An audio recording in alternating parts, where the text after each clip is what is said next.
I'm sure many of you do know who we are, but Everyday Plastic is a UK-based charity that exposes excess plastic production and the harm it causes to our communities and our climate.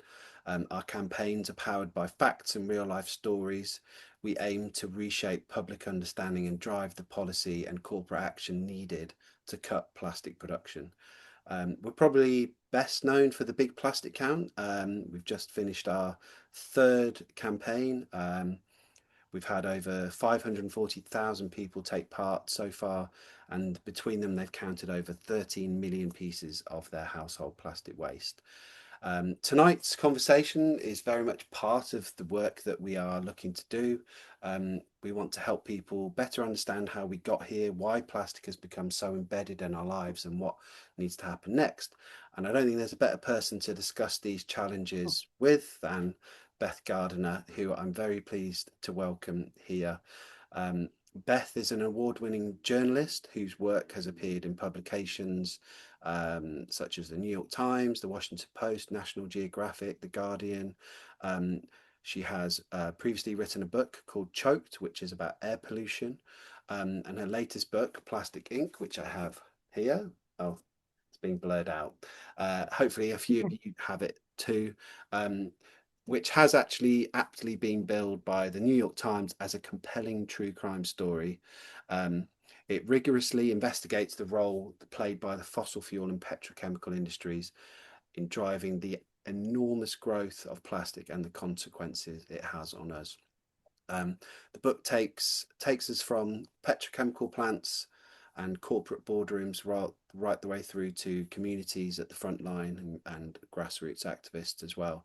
And reveals the corporate and human stories behind the global plastic crisis. So thanks for joining us, Beth, and welcome.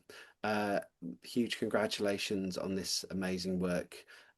We've obviously been speaking in the lead up to this event, and I've mentioned why it was so fascinating for us, in the terms of how it aligns with our own work. It really is a compelling book. And I think a really much needed shift away from treating the plastics crisis as a waste or pollution issue to a crisis of overproduction. So to kick us off, you're going to read a short extract from the book. So over to you. Yes. Thank you. Great. Well, hi, Dan. Hi, everyone. I just want to start by saying thank you so much to Dan and all of the team at Everyday Plastic for having me. It's really exciting to be part of this event. And thank you all on the other end of the Zoom for coming and taking part of your evening to to listen and to bring your questions, whether or not you've read the book.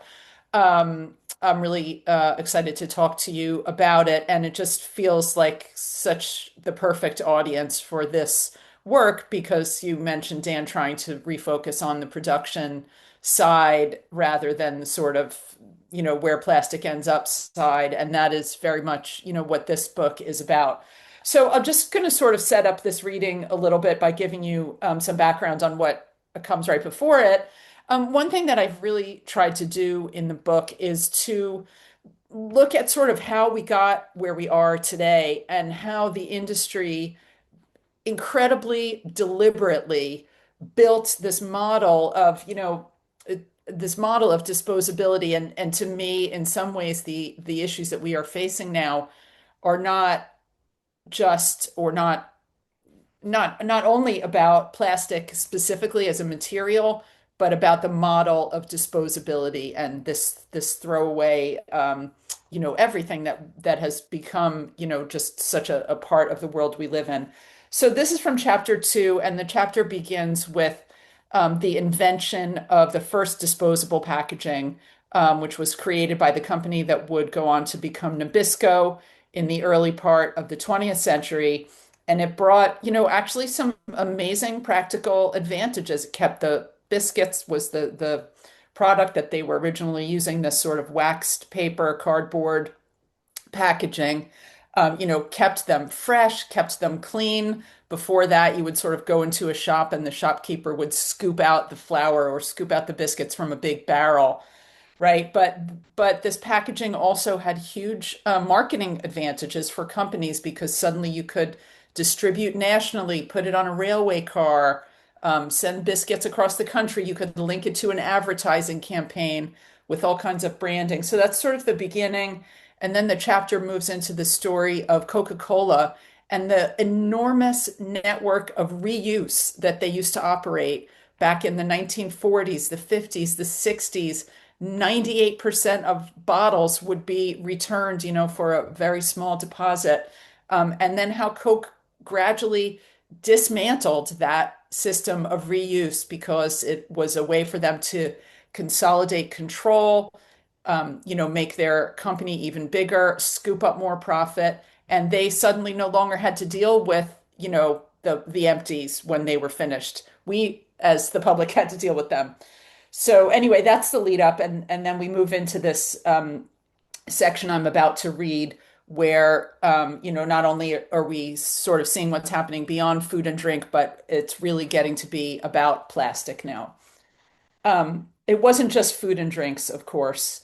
Throwaway packaging could be used for just about anything, and it not only helped sell whatever it held, it also became a source of profit itself. Chemical giant DuPont boasted in 1956 that a big dry cleaner's adoption of plastic wrapping had turned into one of the hottest promotions the firm had run.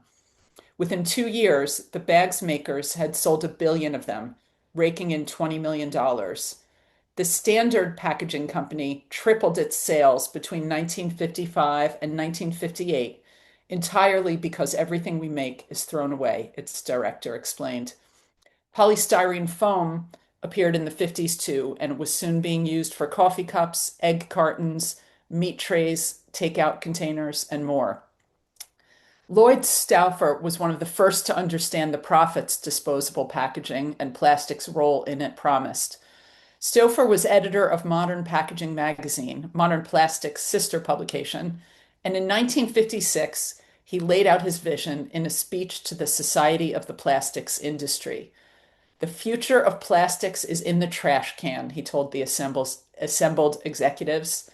Ditching reuse to concentrate on single use, he explained, would transform a one-shot market for a few thousand units into an everyday recurring market measured by the billions of units.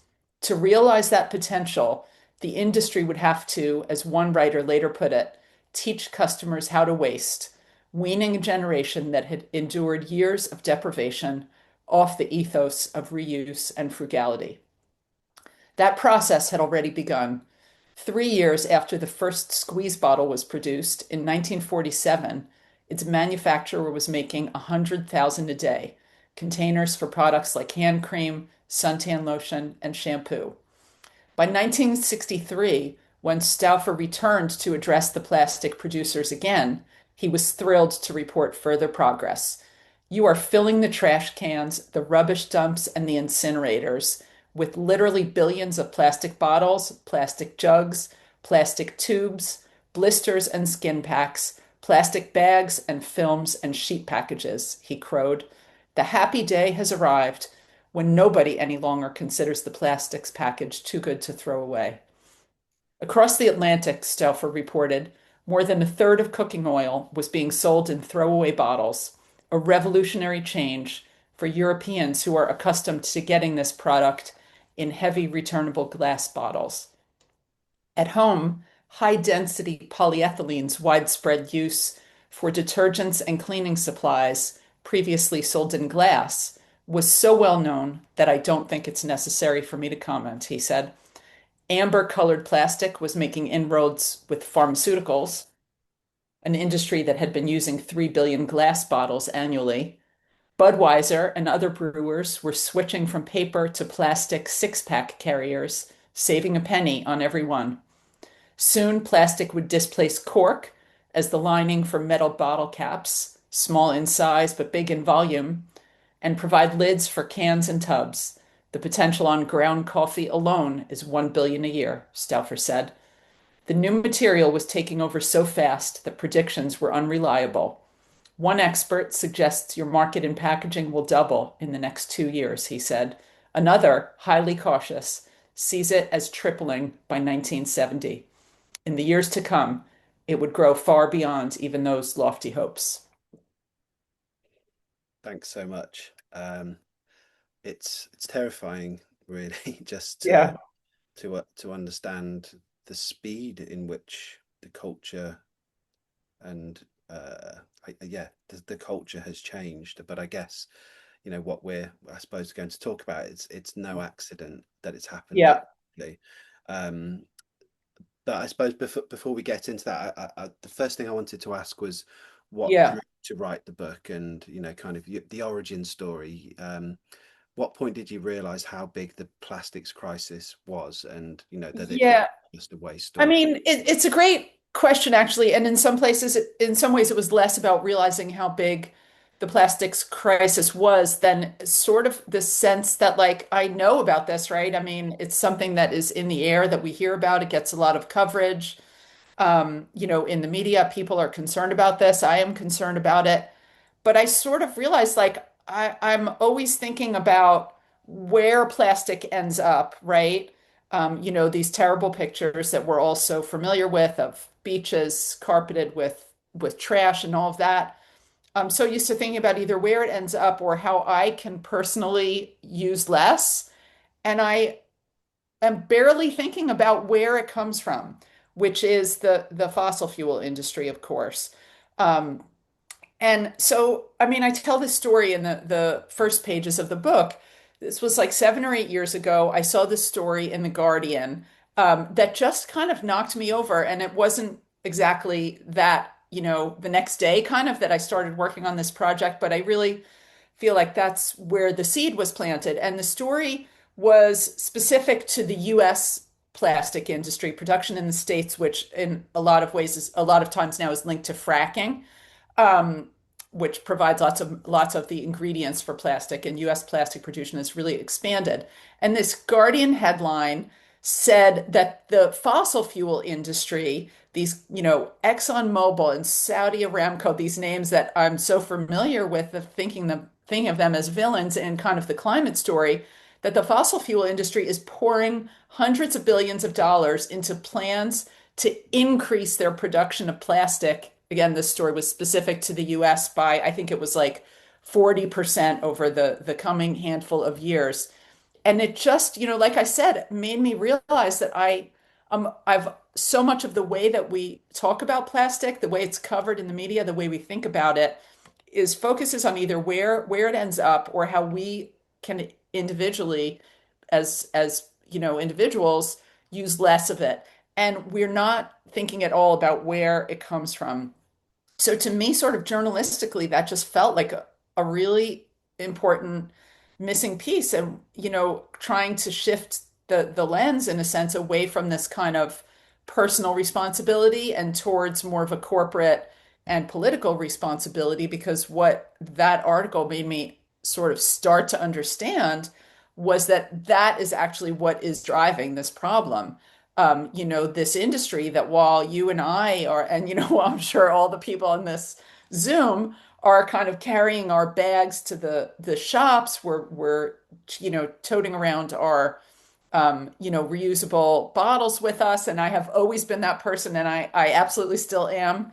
And none of this is to diminish in any way the importance of, that sort of personal action and individual steps that we can take in our own lives to use less plastic. But just felt like such a, you know, punch in the face to realize that while I am doing that and so many people are, trying so hard and feeling bad, like that's another thing I hear so much in talking to people about plastic, the amount of plastic that we use, that we throw away, is this sense of guilt that we feel terrible about it, right? We hate it.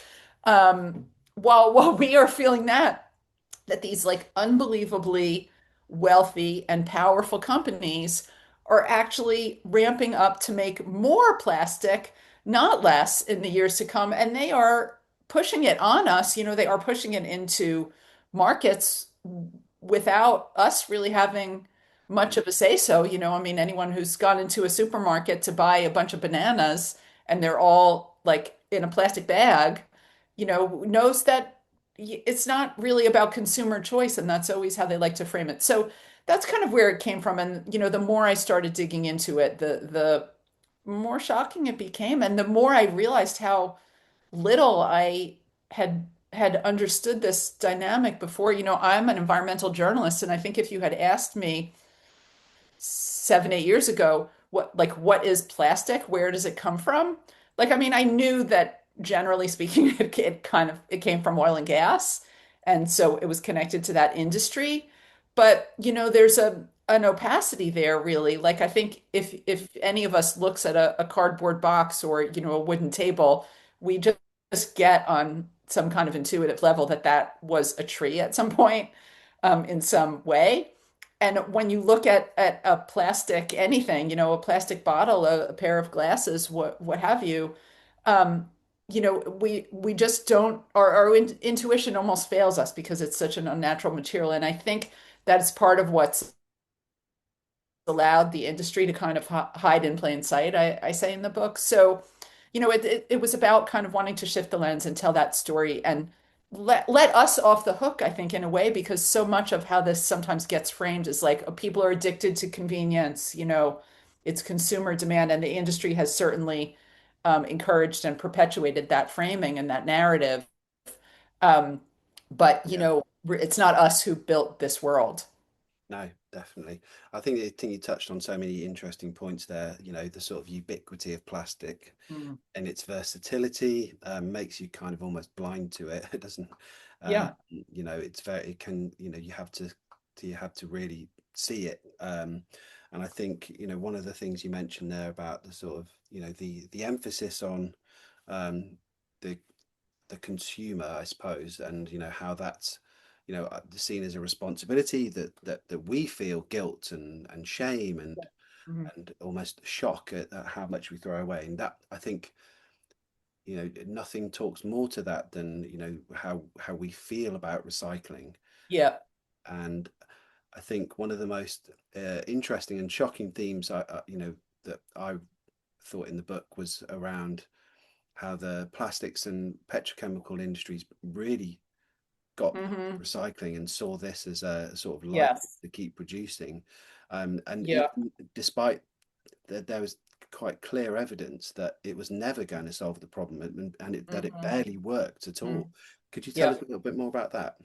Yeah, I mean, so one thing that I really started to understand as I kind of trace, like I said, a big part of the book is kind of tracing the history of this industry and how they exerted their political power, how they built this model of disposability and reaped so much profit from it. One thing that I noticed is that people have always been uncomfortable with it, actually. If you go back to the 1960s and you see headlines about, cities struggling with the burden of managing waste, trash that was increasing so much in volume as disposable packaging, bottles, bags, all of that, became more widespread in the 1970s and sort of the dawn of environmentalism, the modern environmental movement. There are sort of these moments of crisis where this public discomfort that people have always had, I think, since the beginning of our disposable era, where that discomfort bubbles up into, moments of kind of crisis for the industry, right? Another one came in the late 2010s with the David Attenborough, the Blue Planet documentary, and all these viral videos, right? This poses every time it happens a threat to the industry because anytime the public is upset, worried, concerned, angry about something like people are about plastic waste, that always has the potential to be translated into some kind of a policy action, right? If politicians respond to the public. So the industry has always known that it needs to respond to these moments when people's concern about plastic waste is bubbling up and beginning to threaten them. And they've found a lot of different techniques for doing that. They're absolute masters of greenwash, this sort of flipping the narrative, right? Putting the burden on us, like we were just talking about. But recycling has been just the holy grail of that. There's an author called Susan Frankel who interviewed 15, 20 years ago a plastic industry lobbyist, and he used the phrase guilt eraser to describe the industry's view of plastic, of recycling for plastic. That people felt worried, they felt angry, they felt guilty about plastic waste, and recycling was the answer to that. So the industry understood, like you were saying, Dan, from the very beginning, that recycling plastic is really challenging. So, for other materials, if you're talking about sort of aluminum cans, glass bottles, cardboard boxes, those materials are really recyclable. You throw that aluminum can in the recycling, it will sort of come back as another aluminum can down the line, right? It's always better to use fewer, use less packaging, fewer cans, whatever, because this whole process has a footprint of its own. But recycling is meaningful for these other materials. For plastic, it's much more difficult.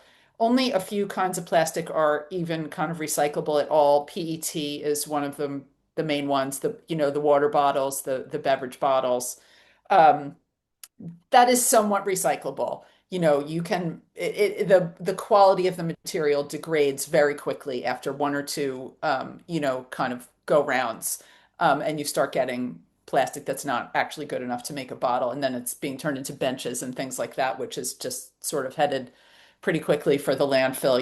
What's sometimes called downcycling. So there's some really significant technical challenges to plastic recycling. But even bigger are the logistical and economic challenges because there's so many different kinds of plastic.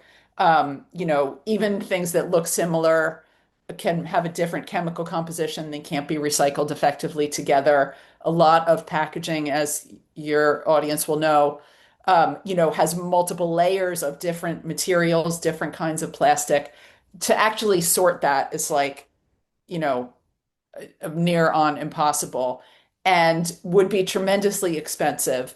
And there's really no economic reason to do so because virgin plastic, fresh from oil and gas, is always cheaper and it's actually better quality than recycled plastic. So the challenges of doing this effectively are really huge.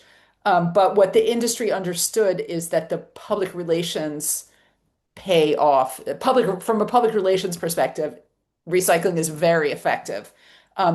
People love recycling. We want to recycle. Like it makes us feel good. We get that there's a problem here with plastic waste in particular. And if we can chuck that bottle in the recycling bin and feel like, okay, it's not going to end up in the ocean or in one of these pictures that a turtle gets their foot stuck in it or whatever, like we feel better. So the industry understands that power, and I think they really have very, very effectively deployed the idea of recycling to help kind of diffuse this public concern, public anger, and there's all kinds of like I get into the history and there's a whole chapter about this, right? They were, it goes back to the 80s, the 90s. It was like sort of the heyday of Yeah. they would always announce these incredible targets, by 3 years from now, 25% of bottles are going to be, it makes a headline and everyone's like, oh, great, they're improving, they're changing, whatever. Yeah. And then the spotlight sort of moves away. They drop that target. We're far from achieving any of it. The latest sort of iteration of this is what's known as chemical recycling, or the industry prefers to call it advanced recycling. And the idea they tout is, you're melting not melting, but you're sort of reducing the plastic down to the molecule, the molecular level. And then you can mix any kind of plastic all together. You can there was one Exxon tweet or something that said, we're turning chip bags, crisp bags into Ferraris. I mean, like it's a fantasy. That is not what's actually happening. Chemical recycling has, a huge, huge toxic footprint. It has a huge carbon and climate footprint. It's really no more effective than, regular, what they call mechanical recycling in contrast. So it's another sort of, grist for the hype machine to Yeah. convince us that like this is all okay. And like I said, that's because they understand that people's upset is actually dangerous for them and for Yeah. their ability to keep selling more plastic. So they have to keep easing our worry and our upset. Yeah. I think they saw that it kind of hit a nerve or kind of Yep. really rang for a lot Mhm. of people, and I think it's ultimately being exploited. Yeah, Exactly what you're saying. Turning chip bags, crisp bags into Ferraris is just right, total sort of right. propaganda, essentially. Yeah, And I think you know, as much as anything, we've got to be cautious about the receiving these messages as well, as hard as it yes. is. Mhm. Um, not to take any blame away, but the other thing I wanted to talk about was in the book you talk about the sort of the tobacco industry quite a bit. Yes. Uh-huh. There's a few pages worth of where you're talking about the parallels with tobacco, which again I found Yeah, terrifying. Yeah, yeah, and I suppose there's quite a few different ways in which they connect. right. In terms of tactics, in terms of like shifting responsibility or Mhm. lobbying, delaying action, they feel Mhm. very familiar. And I wondered if you Mhm. could just talk a little bit about how deliberate those similarities are and Yeah. how connected. Yeah, I mean, this was so interesting and so shocking for me as well. I mean, obviously, when we talk about plastic, we're essentially talking about the oil industry, oil and gas industry, these big fossil fuel companies.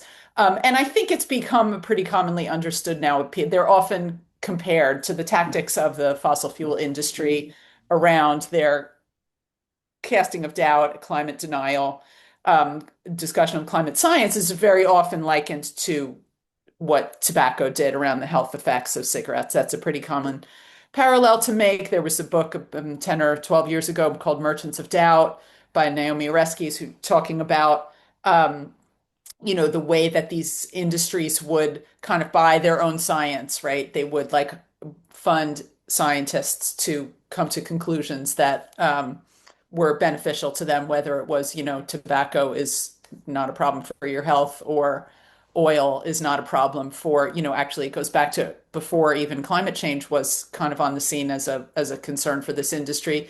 Air pollution, denial of air pollution. This was a really big concern back in the 50s and the 60s originally. So, it's pretty common now to liken these two industries. I interviewed this guy named Carol Muffett. He was an environmental attorney and sort of researcher at this organization in Washington, D.C. called the Center for International Environmental Law, which I'm sure you're familiar with, Dan. They do a lot of work around kind of digging into petrochemicals and, what these companies are doing. So Carol told me that he had always heard this, and he said, like, gosh, I wonder what the actual relationship was between these two industries that people are always comparing. So there's actually a massive archive, an online archive at University of California of all these like internal documents from the tobacco industry, which is a result of all these big lawsuits and the big settlement that they made with a lot of U.S. states back in the 90s. So Carol Muffett was like, okay, I'm going to look through these documents and see what I can find. Like, I'll see about connections. And his first idea was to try to find board overlaps. Are there places where someone was on the board of an oil company and a tobacco company? And he said to me, like, I'm not exaggerating, in 15 minutes, I found like 10 of them. Like, it was so easy. There was somebody who was on the board of British American Tobacco and was also on the board of Exxon. And then he said, like, what okay, next, like that was easy. Like, what can I look for next? Like, what were they doing together? What was their actual, like the content of this relationship? And one thing he found was that, it's often said that big oil is kind of singing from or following the playbook of big tobacco with their climate denial. And he said it was actually the other way around. Big oil originated this playbook of the merchants of doubt. That phrase from that book was our doubt is our product, right? Make people question the science, teach the debate, this sort of thing, right? No matter how much actual evidence there is on the other side, you never acknowledge that it's a settled question. um, that the tobacco industry actually got this tactic from the oil industry, which originally used it around issues of air pollution and the effect that dirty air was having on people's health from, gasoline and petrol in cars.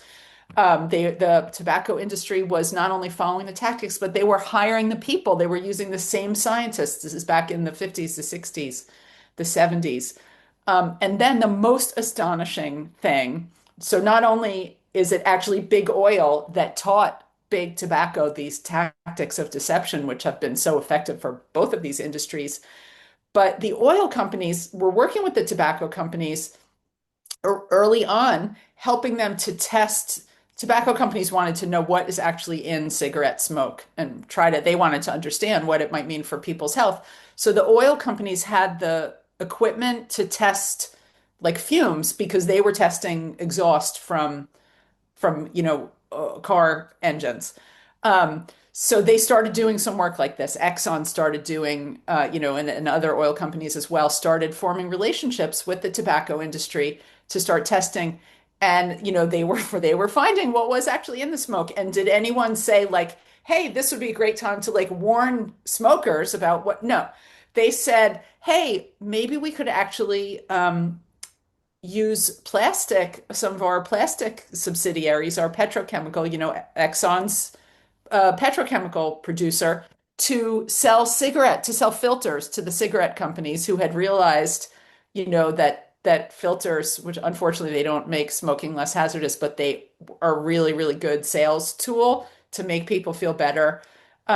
That they were being made from one of the rare types of plastic that is not fossil fuel derived, called cellulose acetate, which is more like plant-based, although that does not mean that it's okay.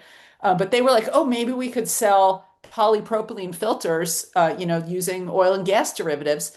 So this guy, Carol Muffett, found all this evidence in the archives of Exxon in those days, and Mobil, applying for patents for them, it was just another market, right? Another way to sell their oil, their gas, their petrochemicals. If there's a sort of slice of the barrel, the oil barrel, as it were, that, can't be used for fuel, or we'll turn it into plastic. And they were doing that already. Here's another place we can sell it. So it's just such I mean, there's not a lot of industries that really rival big tobacco in their just absolute unbelievable dastardliness. No, But I know. to see these two industries working together at this formative moment, Yeah. and Carol Muffett said to me, it's actually shouldn't be surprising. He knew a lot already about the oil industry, and it was surprising. But he said, once I realized that it's just another way for them to make money. Exactly. To me, it sort of made sense. Like, of Yeah, course, it's two like you say, dastardly yeah, industries and people, within these companies are working together because yeah, that's who they right. are. Yeah, But yeah, it's still no less kind of shocking, I suppose, yeah, much as absolutely. anything. Yeah. Um, I suppose, um, and moving from sort of corporate. Um, this conversation around corporates into political sort of action. Yeah. Given the evidence that you've obviously you know talked about in your book, it's very clear how impactful plastic is, and all of its kind of interconnected systems. It impacts our climate. Obviously, we know it impacts biodiversity, but also communities. It has a huge social impact, Mhm. and ultimately affects our health and our well-being. Why do you think political action has been so slow?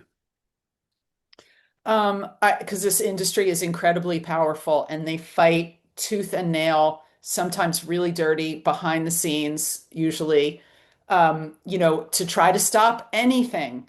The tiniest little town that wants to sort of put a restriction on plastic bags, a ban or a fee, they will sort of, throw everything at that. They really understand that, any of these measures, whether it's a super local straw ban or something like that, a country that's taking action, the Global Plastic Pollution Treaty, their lobbying power is just so intense. And they are ready to throw it at anything because this is existential for them. Um, I think you really have to look at the political power of the industry if you want to understand why so little has happened. I interviewed this New York politician um, who in the 1980s was a county legislator on the East End of Long Island in New York and was able to sort of push through the first plastic bag ban in the country. He said he was shocked when all these industry lobbyists showed up and just absolutely, kind of dominated this hearing. The law did pass. This was 1987, I think. But it was never enforced. The industry sued.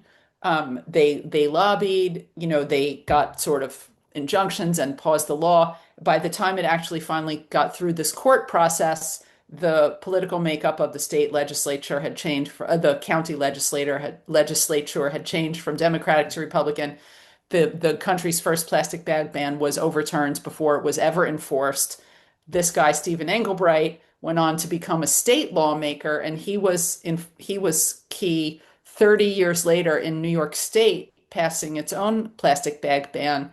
But he said to me, if you think about all the time that's been lost in the meantime, those 3 decades, you have to kind of take a step, right? A ban on plastic straws or a fee on plastic bags. We all get that that is great, but it's just one very small item, right? We need to go bigger and think about things like extended producer responsibility laws, right? But Stephen Engelbright said we spent 30 years fighting over this one thing on plastic bags.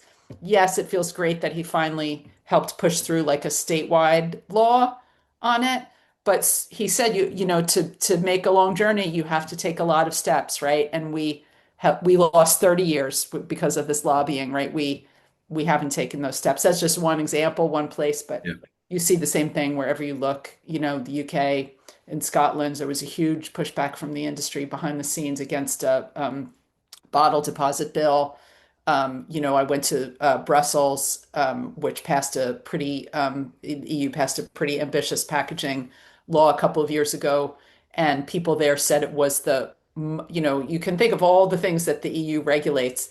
The people working in the European Parliament said there had never been anything that was as heavily lobbied as the packaging regulation as it worked its way through the European Parliament. So it doesn't matter the venue, it doesn't matter the country, tiny town, EU, Yeah. 27 countries, Yeah.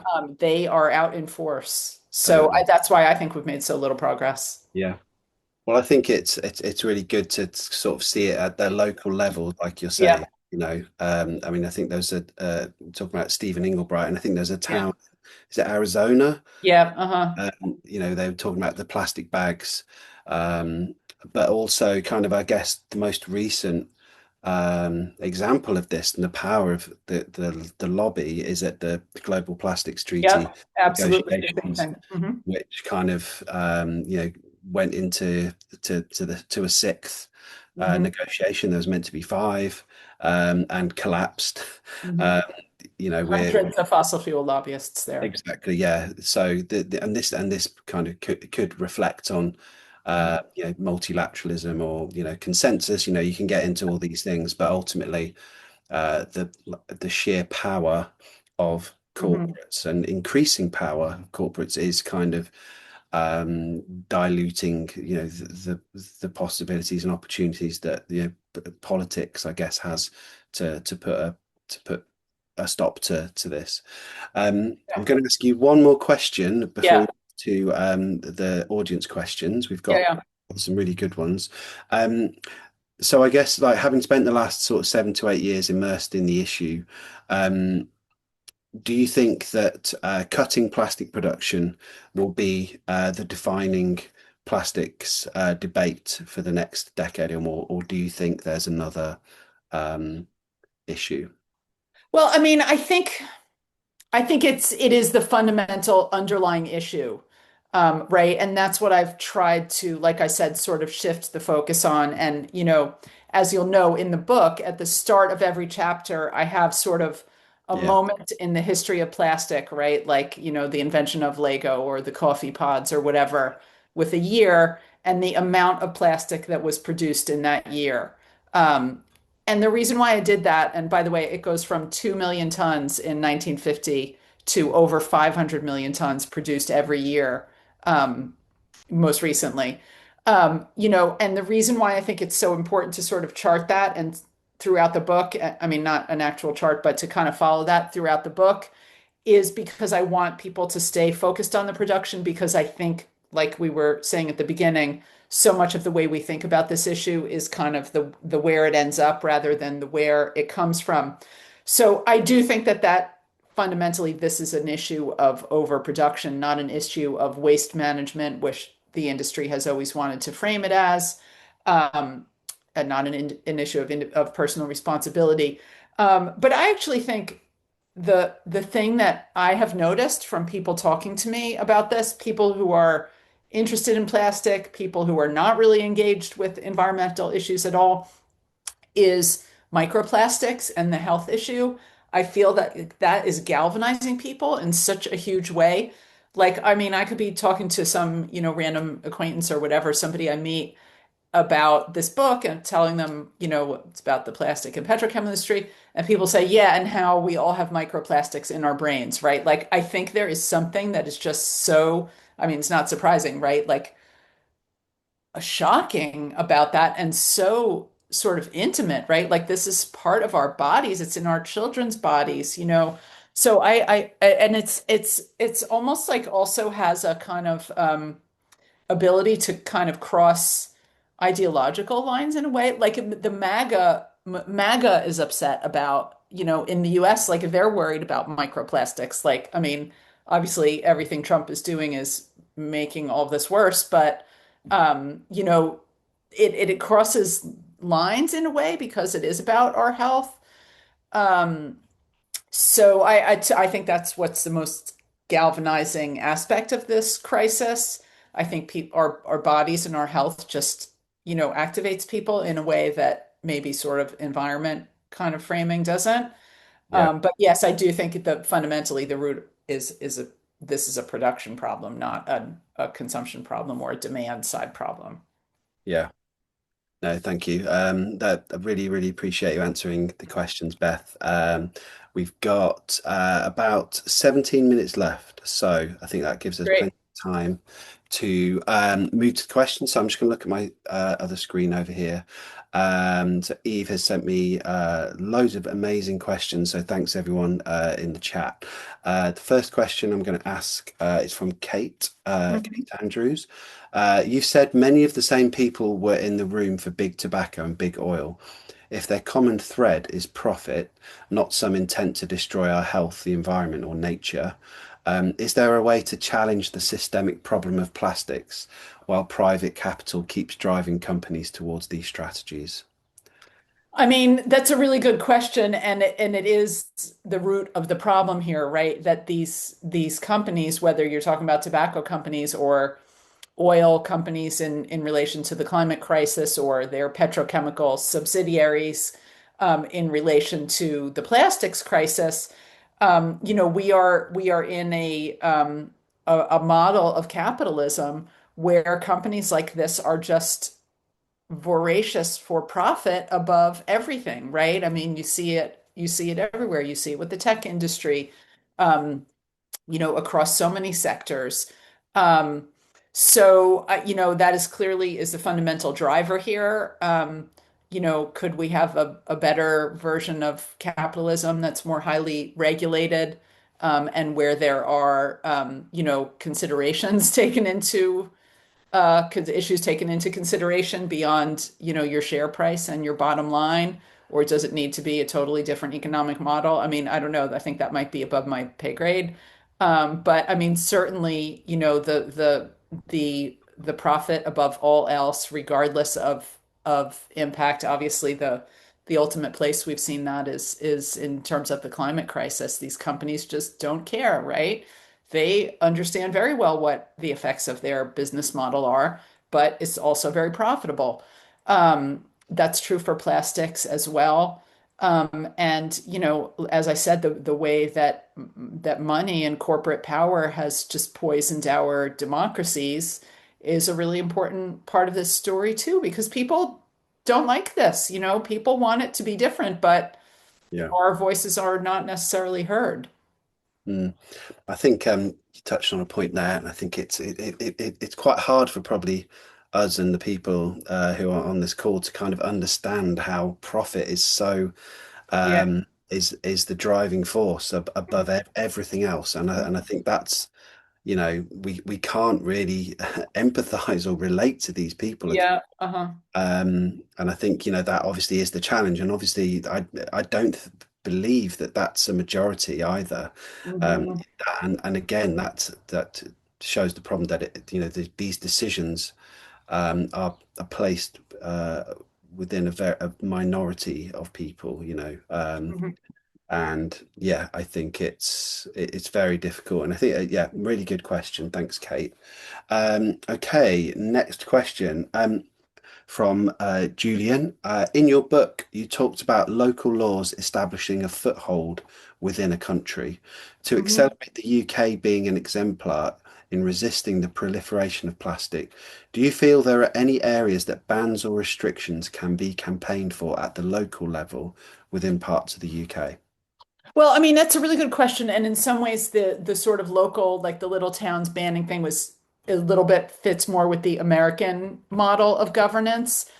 I'm not sure in the UK whether like local councils can take steps. I think they could probably, do things in terms of their own procurement and their own, I don't know, like recycling. That sort of brings you back to the waste management side of things.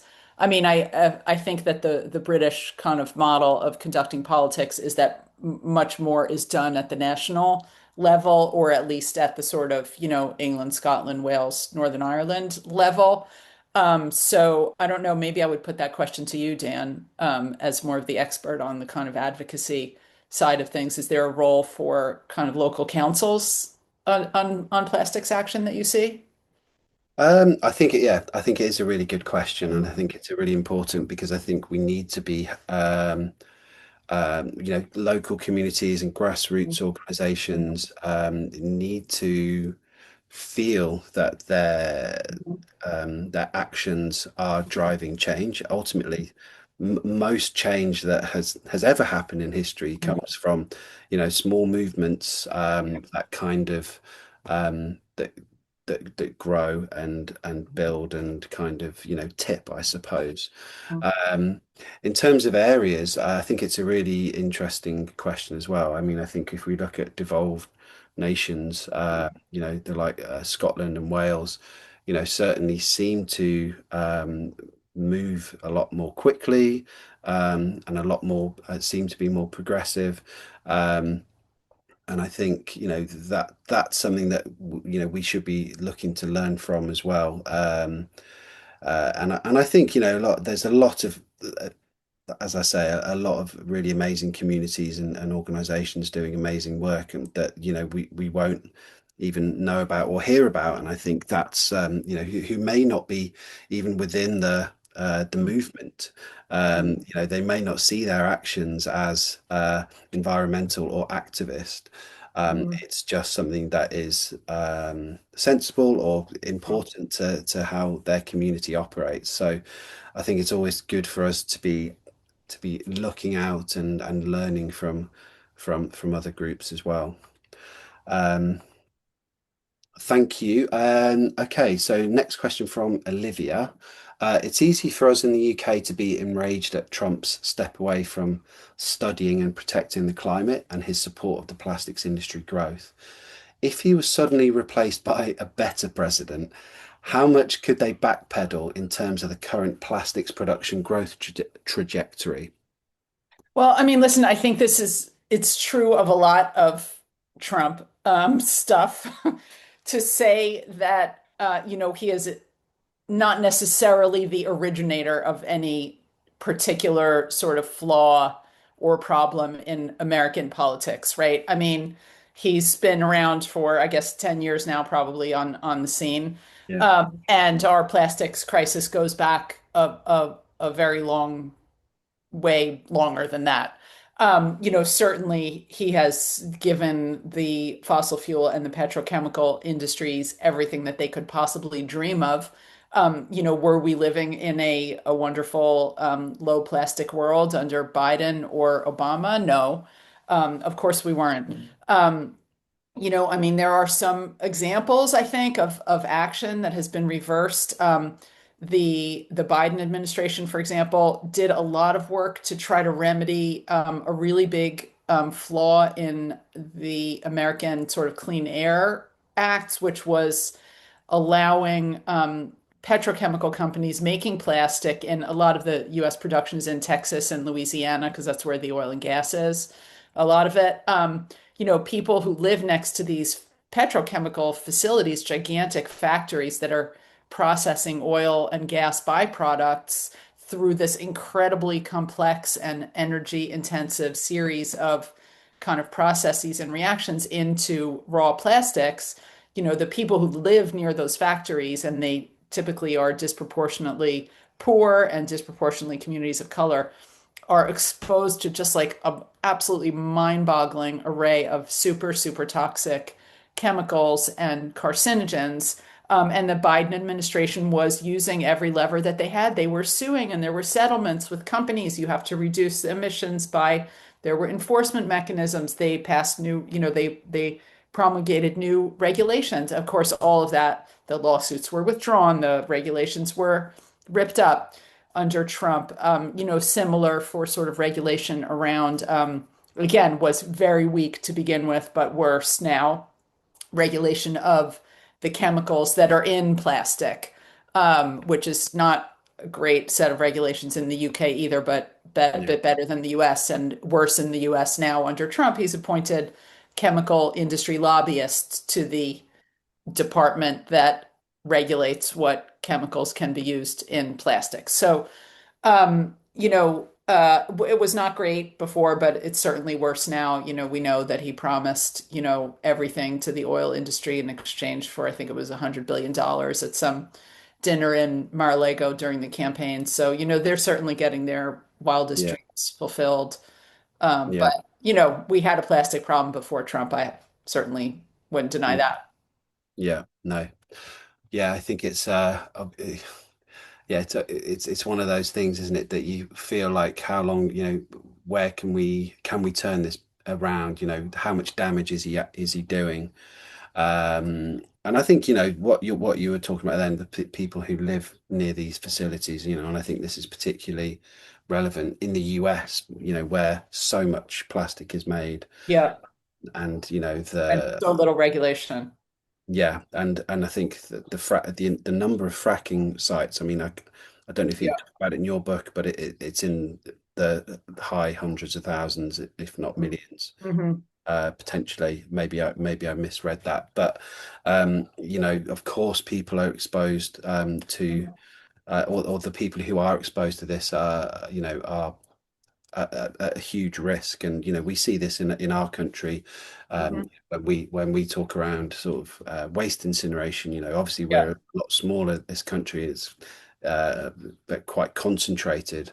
The people who live near uh, Mm-hmm. waste incinerators are 10 times more likely to be from deprived neighborhoods. They're more likely to be built in these areas, which means Yeah. it's impacting those who have the least kind of say on what happens. And I think that's where it Yeah. becomes not just a health or a waste, but it's a social issue Social justice issue. as much as Social anything. justice issue, a racial justice issue, an Absolutely. economic justice issue. Absolutely. Yeah. Yeah. Yeah. Um, Thank you. I think we have time for maybe just one more question. Mhm. Um, and I'm going to ask this one from Suzanne. I think this is quite interesting. Have you personally had any backlash from the plastic industry to the book? And what can individuals do to head on tackle this issue? Um, No, I have not heard anything from the plastic issue, from the plastic industry. And that was also true when I was reporting the book. And as you'll know from having read it, Dan, I mean, there's just many instances there of, ExxonMobil did not return my call. The Plastic Industry Association did not get back. I reached out to them. I tried to get their comment. I did actually go to an industry event in Dubai, which they let me come to. One funny thing that happened, a bit of response from the industry. I was interviewed on this American radio show called Fresh Air on NPR public radio, which is like a pretty big, high profile show. And we recorded like an hour and a half or whatever. They, edited it down to like 35 minutes or something, our interview. And then I was listening to it the first time on, when it aired with my daughter, who's 18. And at the end of the interview, the presenter kind of wound it up and she said, we reached out, NPR reached out to the Plastic Industry Association about this interview, and this is their statement in response. And she read a statement from this guy from the Plastic Industry Association. And my daughter sitting there started cracking up, and about four or five other people later who heard it said the same thing to me.